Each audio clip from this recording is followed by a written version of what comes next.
ጤናና ፍቅር ይስጥልን አድማሽ ተመልካቾች የታህሳስ 14 የሰዓቱን መደመጥ ያለባቸውን አበይትና ሰበር መረጃዎች ይዘን ቀርበናል። በቅድሚያም አርዕስተ ዜናዎቹን በማስቀደም ጀምራለሁ። አርበኛ ዘመነ ካሴን ለመደምሰስ የተላከች አነስተኛ አጥፍቶ ጠፊ ድሮን መክሸፏ ተነገረ። ከአጥፍቶ ጠፊዋ ጋር የመጡ የአገዛዙ ከፍተኛ ወታደራዊ ስልጠና የወሰዱ ኮማንዶዎችም ተደምስሰዋል። ዝርዝር ዘገባ ይዘንበታል። በሌላ በኩል በጎጃም በተደረገ ከባድ ውጊያ ከመቶ በላይ የአገዛዙ ወታደሮች ሙትና ቁስለኛ ተደርገዋል። ፋኖ በመሳሪያ ምርኮም ተንበሽብሿል። ዝርዝር አሰናድተናል። ታላቁና ታሪካዊ ደብር ጨጨሆ መድኃኔዓለም በመከላከያ መዘረፉ ተነግሯል። እንቃኘዋለን። የተባበሩት መንግስታት ከአባይ ግድብ አቅራቢያም ጦርነት ሊቀሰቀስ መሆኑን አስታውቋል። አብይ አህመድ ኢትዮጵያውያን የማይመለከታቸውን አዲስ ጦርነት ይዞባቸው መጥቷል ተብሏል። ዝርዝር ይዘንበታል። በሌላ በኩል አሜሪካ በኢትዮጵያ የሚገኘውን አምባሳደሯን በአስቸኳይ ጠርታለች ተብሏል። አሜሪካ አምባሳደሯን ለምን ጠራች? ዝርዝር አሰናድተናል። ሰላም ጤና ይስጥልኝ አድማጭ ተመልካቾች፣ እንደምን ቆያችሁ? ከላይ በአርዕስተ ዜና ያደመጣችሁትን መረጃዎች ወደ እናንተ ላደርስ እዚህ ተገኝቻለሁ። የህዝባዊ ትግሉን የምትደግፉ እንዲሁም ሀገር ወዳድ የሆናችሁ አድማጭ ተመልካቾች ቪዲዮን ላይክ፣ ቻናሉን ሰብስክራይብ አድርጋችሁ የደወል ምልክቱን ታበሩ ዘንድ እንጠይቃለን። እንዲሁም በኮመንት ድል ለህዝብ ልጆች ድል ለጀግኖቹም እያላችሁ ለህዝቡ ሲሉ ጫካ የገቡትን ታጋዮች ታበረታቱ ዘንድ እየጠየቅናችሁ በቀጥታ ወደ መረጃዎች ያለፍኩኝ። እስከ ፍጻሜው ድረስ አብራችሁኝ ቆዩም። ቀዳሚ ወዳደረኩት ዘገባ አልፋለሁ። የሱዳን ጦርነት ወደ ኢትዮጵያ ድንበር የመስፋፋት ስጋት፣ የተመድ ማስጠንቀቂያና የቀጠናው አዲስ ውጥረት። አስከፊው የሱዳን የእርስ በርስ ጦርነት አቅጣጫውን በመቀየር ወደ ኢትዮጵያ ድንበሮች እየተስፋፋ መሆኑን የተባበሩት መንግስታት ድርጅት አስቸኳይ ማስጠንቀቂያም ሰጠ። በቤኒሻንጉል ጉሙዝ ክልል የጦር ቤዝ ተሰጥቶታል በሚል የወጡ ዘገባዎችና የጀነራል አልቡርሃን ጦር እየወሰደ ያለው ወታደራዊ ዝግጅት ቀጠና አሁን ወደ አዲስ ቀውስ ሊከቱት እንደሚችሉትም እየተነገረም ይገኛል። የተባበሩት መንግስታት ድርጅት በዛሬው ዕለት ባወጣው መግለጫ ከአንድ ዓመት በላይ ያስቆጠረው የሱዳን የእርስ በርስ ጦርነት አሁን ላይ ወደ ጎረቤት ሀገራት ኢትዮጵያ የመስፋፋት ከፍተኛ አዝማሚያ እያሳየ መሆኑን ገልጿል። ድርጅቱ እንዳሳወቀው ከሆነ በሁለቱ ተፋላሚ ወገኖች ማለትም በሱዳን መደበኛ ጦር ኤስኤኤፍ እንዲሁም በፈጥኖ ደራሹ ኃይል አርኤስኤፍ መካከል ያለው ግጭት ወደ ድንበር አካባቢዎች መጠጋቱም ለቀጠናው ሰላም ትልቅ ስጋት መሆኑን አስታውቋል። ከሁለት ሳምንት በፊት የኳታሩ የዜና ወኪል አልጀዚራ ባወጣው መረጃ እንዲሁም ሚዲያችን ሰፊ አተታ በሰራበት ጉዳይ የኢትዮጵያ መንግስት በቤኒሻንጉል ጉሙዝ ክልል ለጀነራል ሐምዳን ደጋሎ ወይንም ሐመቲን ለሚመሩት የፈጥኖ ደራሽ ኃይል አርኤስኤፍ የጦር ሰፈር ወይንም ቤዝ ሰጥቷል ሲል መዘገቡም ይታወሳል። ምንም እንኳን የኢትዮጵያ መንግስት በዚህ ጉዳይ ላይ በይፋ የሰጠው ምላሽ ባይኖርም ዘገባው በሱዳን ወታደራዊ አመራሮች ዘንድ ትልቅ ቁጣን ቀስቅሷል እና አልቡርሃንን አስቆጥቷል። አብይ አህመድ ለፈጥኖ ደራሹ ሐመቲን ጦር ከዩናይትድ አረብ ኤምሬት መሳሪያዎችን እያቀበለ ከመሆኑም አልፎም የጦር ሰፈር መስጠቱ አልቡርሃንን እጅጉንም ያስቆጣ መሆኑን ከዚህ ቀደም መዘገባችን ይታወሳል። ይህንን ተከትሎም የጀነራል አልቡርሃን የሚመሩት የሱዳን መደበኛ ጦር በቤኒሻንጉል ጉሙዝ አቅጣጫ ወታደራዊ ጥቃት ለመሰንዘር የፈጥኖ ደራሽ ኃይሉን እንቅስቃሴ ለመግታት ከፍተኛ ዝግጅት እያደረገ መሆኑን የደረሱን መረጃዎች ያመላክታሉ። የፈጥኖ ደራሹ የአርኤስኤፍ የሐመቲን ጦር በኢትዮጵያ አሶሳ የጦር ካምፕ እንደተሰጠውም የሚታወቅ ነው። ይህ ሁኔታ በታላቁ የህዳሴ ግድብ አቅራቢያ የሚገኘውን የድንበር አካባቢ ለከፍተኛ ጦርነት ሊያጋልጠው ይችላልም ተብሎ ተፈርቷል። ምክንያቱም የጦር ሰፈሩ አቅራቢያ ስለሆነ ነው። አብይ አህመድ ኢትዮጵያውያን የማያውቁት ጦርነት ስቦም እያመጣባቸው ይገኛል። የሱዳን ጦርነት ይበልጥ ውስብስብ የሚያደርገው ደግሞ በጎረቤት ሀገራት የታጠቁ ኃይሎች የሚደረገው ተሳትፎ ነው። የተለያዩ መረጃዎች እንደሚጠቁሙት የኤርትራ መንግስትና የህወሓት ታጣቂዎች ከጀነራል አልቡርሃን መደበኛ ጦር ጎን ተሰልፈው እየተዋጉ ይገኛሉ። የኤርትራ ቀጥተኛ ተሳትፎና የቀድሞ የህወሓት ወታደሮች በሱዳን በኩል መሰለፍ ጦርነቱ በሱዳን አፈር ላይ የሚካሄድ የቀጠናው ሀገራት የጥቅም ግጭት ተደርጎ እንዲወሰድም አድርጎታል። ታዲያ ጦርነቱ ወደ ኢትዮጵያ ኢትዮጵያ ከተስፋፋ የኤርትራ ኃይሎችና የህወሓት ኃይሎች በቀላሉ ወደ ህዳሴ ግድቡ ተጠጉ ማለት ነው። ይህም የህዳሴ ግድቡ ላይ ትልቅ ጋሬጣ ነው። በዚህም አብይ አህመድ ኢትዮጵያውያን በደማቸው ጠብታም ያጠናቀቁትን ታላቁን የኢትዮጵያ ህዳሴ ግድብን ለማስወደም ያለውን ትልቅ ፍላጎት ያሳየ ነው ተብሏል። ተመድ በበኩሉ ይህ የኃይል አሰላለፍ ጦርነቱን ከመክታት ይልቅ ወደ ሰፋ ያለ ቀጠናዊ ጦርነት ሊቀይረው እንደሚችልም አሳስቧል። በተለይም ኢትዮጵያ በውስጥ የጸጥታ ችግሮች ባለችበት በዚህ ወቅት የሱዳን ጦርነት ወደ ድንበሯ መጠጋቱም ተጨማሪ የሰብአዊና የደህንነት ቀውስ ይዞም ይመጣል ተብሎም ይጠበቃል። በአሁኑ ወቅት በቤኒሻንጉል ጉሙዝና በሱዳን ድንበር አካባቢ ያለው ወታደራዊ ውጥረት ከፍተኛ ደረጃ ላይ ደርሷል። ዓለም አቀፉ ማህበረሰብ ተፋላሚ ወገኖች ወደ ድርድር እንዲመጡ ጥሪ ያቀረበ ቢሆንም በየቀኑ የሚወጡ መረጃዎች ግን ጦርነቱ ወደ ኢትዮጵያ የመግባት እድሉ ሰፊ መሆኑን እያሳዩም ይገኛሉ። የኢትዮጵያ መንግስት በድንበሩ አካባቢ ያለውን እንቅስቃሴ በተመለከተና ስለቀረበበት የጦር ቤዝ ክስ ምንም አይነት ምላሽም አልሰጠም። አብይ አህመድ ኢትዮጵያውያኖች የማያውቁትን በርካታ ጦርነቶች ይዞባቸው እየመጣ መሆኑንም ዓለም አቀፍ ሚዲያዎች እየዘገቡ ነው። ከነዚህ መካከልም የሱዳኑ ጦርነት አንደኛውና ዋነኛው ነው።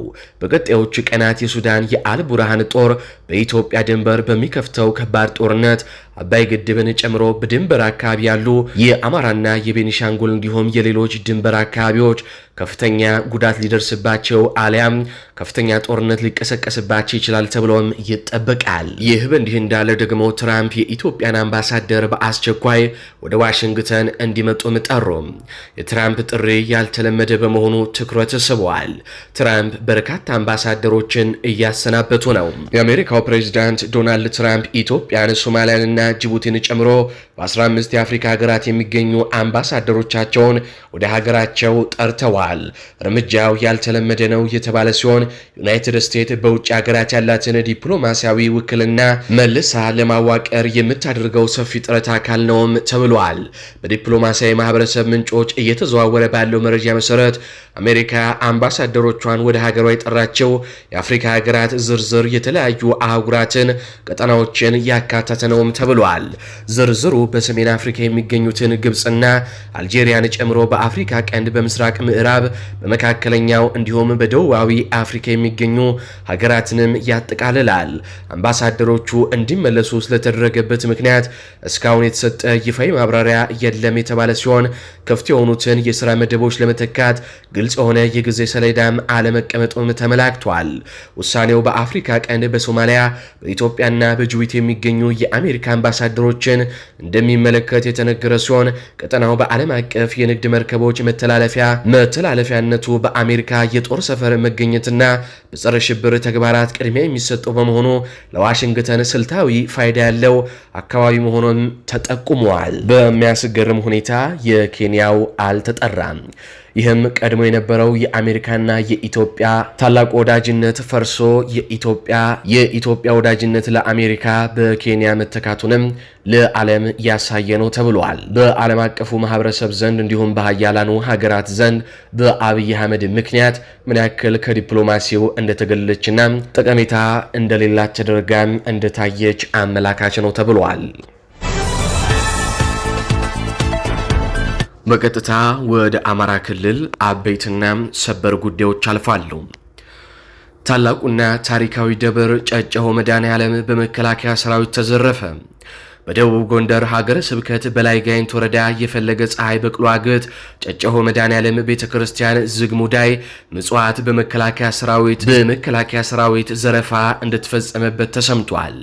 ነፍሰ ጡር እናቶችን፣ ህፃናትን በአሰቃቂ ሁኔታ መግደል፣ የ8ና የ9 ዓመት ታዳጊ ልጆችን ሳይቀር ሴቶችን በደቦ መድፈር፣ አዝመራ ማውደም ልዩ መገለጫው የሆነው መከላከያ ሰራዊቱም ከደቡብ ጎንደር ዞን ካቢኔዎች ጋር በጋራ በመሆን በታላቁና በታሪካዊ ደብር ጨጨሆ መድኃኔዓለም ቤተክርስቲያን ላይ ፍተሻ በሚል ሰበብ ተጓዥ መንገደኞች ለደብር የሚሰጡትን ምጽዋትን ጨምሮ በዝግ ሙዳይ ምጽዋት የተቀመጠውን ገንዘብና ሌሎች የቤተክርስቲያኒቷን ሀብት መዝረፉን የዓይን እማኞች ገልጸዋል።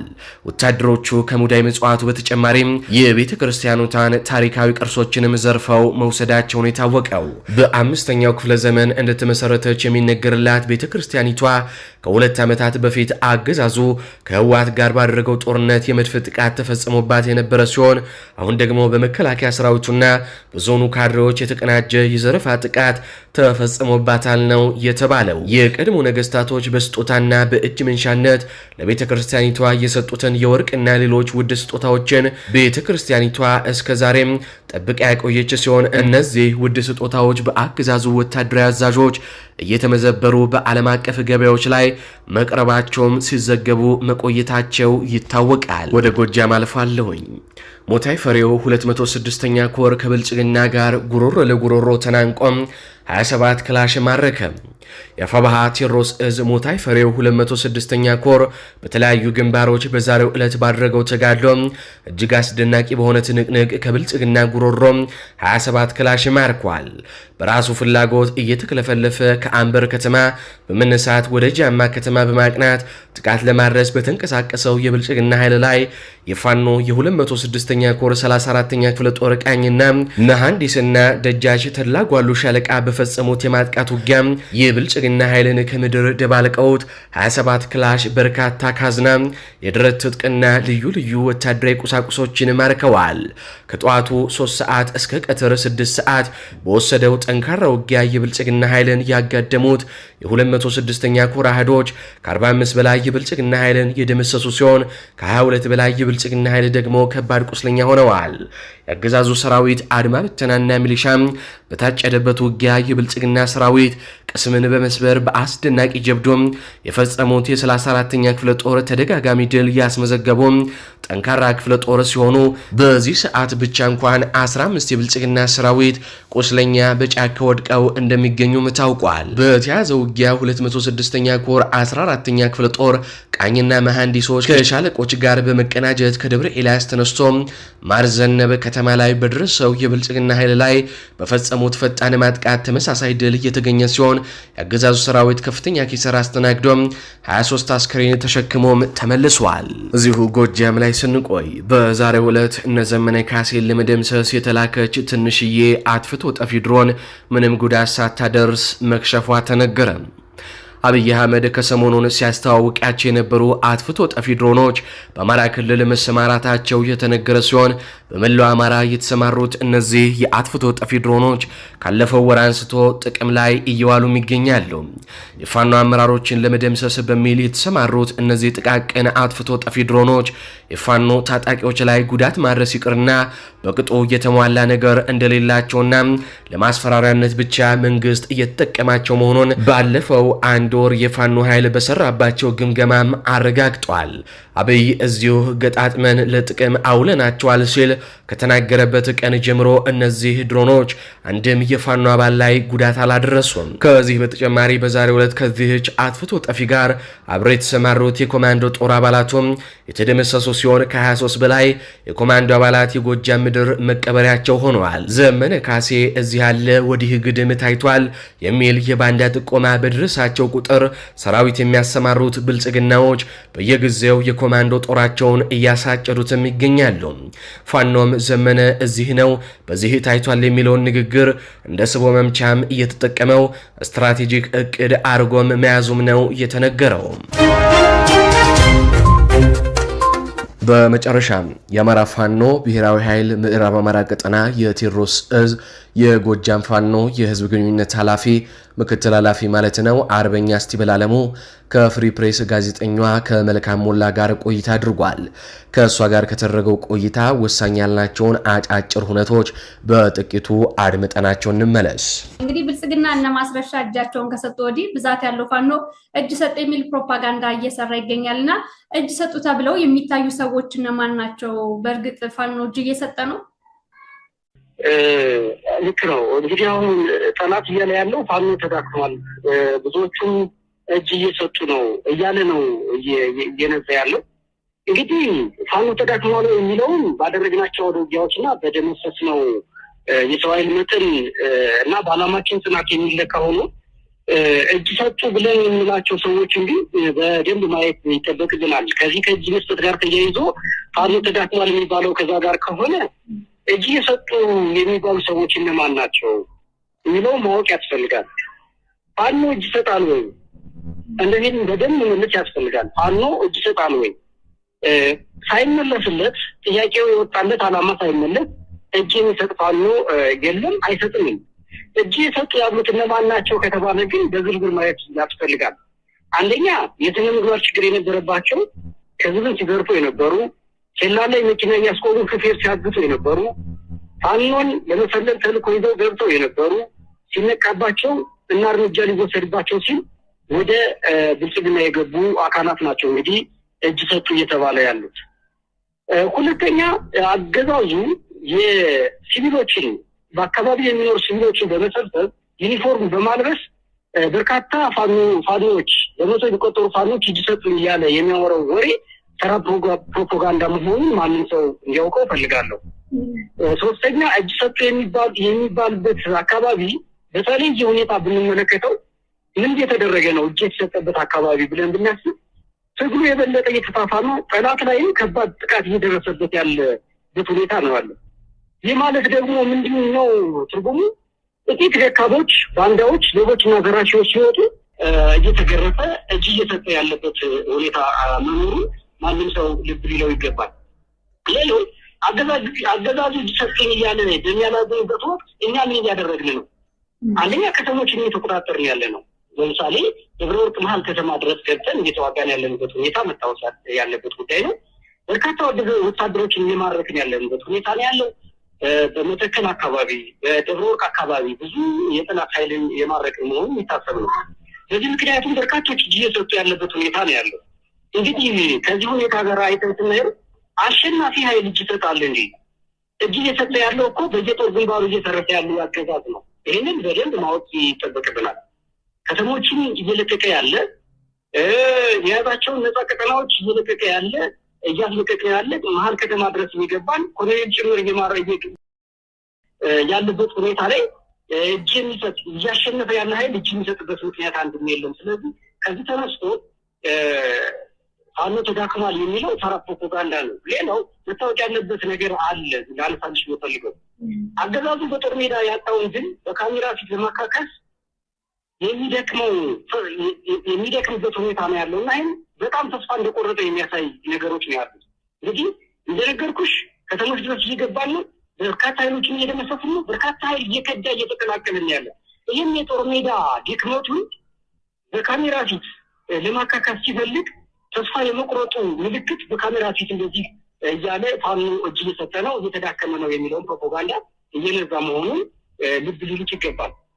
አንድ ነገር ሊልልሽ የሚችለው ጥቂት ግለሰቦች እጅ ሰጡኝ ብሎ የሚለፈልፈው ከደብረ ወርቅ እስከ ዳንጉር ድረስ የቡድን መሳሪያ እየማረክን እና በርካታ ኃይል ባለንበት ጊዜ መሆኑ ይህንን ለመሸፋፈን በካሜራ ፊት 2 እና 3 ሰዎችን አቅርቦ እጅ ሰጡኝ የሚለው ከዚህ የተነሳ ሽንፈት ለመደባበስ እየለፋ መሆኑን ማስታወስ ይገባል።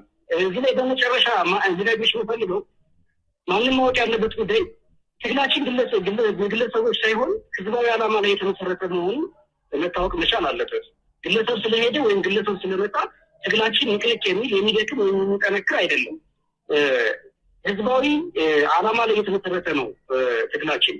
ጥቂት ተስፋ የቆረጡ ግለሰቦች መሄድ ትግሉን ከደካሞች፣ ከባንዳዎች፣ ከዘራፊዎች ያጠረዋል እንጂ አያኮሰምነውም ወይም ትግሉን አይገታውም። ይህንን ልናውቅ ይገባል። ከዚህ ተነስቼ ፋኖ በፍጹም እጅ ሊሰጥ አይችልም፣ ፋኖ በፍጹም ሊዳከም አይችልም እልሻለሁ። መልካም አመሰግናለሁ። ፋኖ ስቲቨን እንግዲህ አፋብኃ ውስጥን አደረጃጀቱን የማጽናትና የማጠናከር ስራ እየሰራ መሆኑ ይታወቃልና ከዚህ ጋር ተያይዞ የሚነሱ ጅምብሮችና ፕሮፓጋንዳዎችን በተመለከተ ማህበረሰቡ ምን አይነት ግንዛቤ መውሰድ አለበት? ጥሩ ማንኛውም የታጠቀ ኃይል በውስጣዊ አደረጃጀቱ ላይ የሚደረገውን የማጽዳትና የማጠናከር እርምጃ የትግሉ ጥራትና የህዝብ ደህንነት ለማረጋገጥ የሚደረግ አስፈላጊ ሂደት መሆኑን ማንም ሰው ሊያውቀው ይገባል። እንግዲህ አረመኔው አገዛዝ ይህንን እንደመከፋፈል ወይም እንደመከፋፈል የሚቆጥረው ከሆነ ወይም እንደመከዳዳት አድርጎ በማቅረብ ህዝቡ ለማወዳደር ሲሞክር አይቻለው ተገንዝበናል። ማህበረሰቡ ግን በዚህ ወቅት ሊኖረው የሚገባ 3 መሰረታዊ ነገሮች አሉ። አንደኛው ማጽዳት ማለት ምን ማለት እንደሆነ መገንዘብ አለበት። እንግዲህ አፋብኃ ውስጣዊ አደረጃጀቶችን እያጸዳ እያጠነከረ ያለበት ሁኔታ ነው ያለው። ከዚህ ተነስቼ ሶስት መሰረታዊ ነገሮችን ሳነሳ አንደኛው ህዝባችን ሊያውቀው የሚገባ ማጽዳት ማለት ጥንካሬ እንጂ ድክመት አለመሆኑን መገንዘብ አለበት ማህበረሰባችን። በውስጣችን ያሉ ሰላዮች ለጥቅም የገቡትን ወይም ስነ ምግባር የጎደላቸውን አባላት እናስወግድ ዓላማው ምንድነው ማለት ያስፈልጋል። ዓላማው ለህዝብ የሚታመን ንጹህ ኃይል መፍጠር ነው ዓላማው። በምሳሌ ነው አንድ ዛፍ እያደገ ባለበት ወቅት ላይ ቅጠሉ ይደርቃል ወይም ደግሞ ቅርንጫፎቹ ይደርቃሉ። እነዚህን አራገፈ ማለት እንዲመቸው ለእድገት እንዲመቸው አደረገ ማለት ነው። እንግዲህ ከትግሉ ጋር ስናያይዘው ትግሉም ራሱን ሲያጸዳ ለትልቅ ድል እየተዘጋጀ መሆኑን ማህበረሰቡ ሊገነዘብ ይገባል። እንደው ከታሪክ አኳያ ማሳያዎችን አንስተን መነጋገር እንችላለን። በተለይ በ1940ዎቹ እስከ 70 እና 80 አካባቢ ድረስ የቻይናው የነጻነት አብዮት ታጋዮችን ማንሳት ይጠበቅብናል።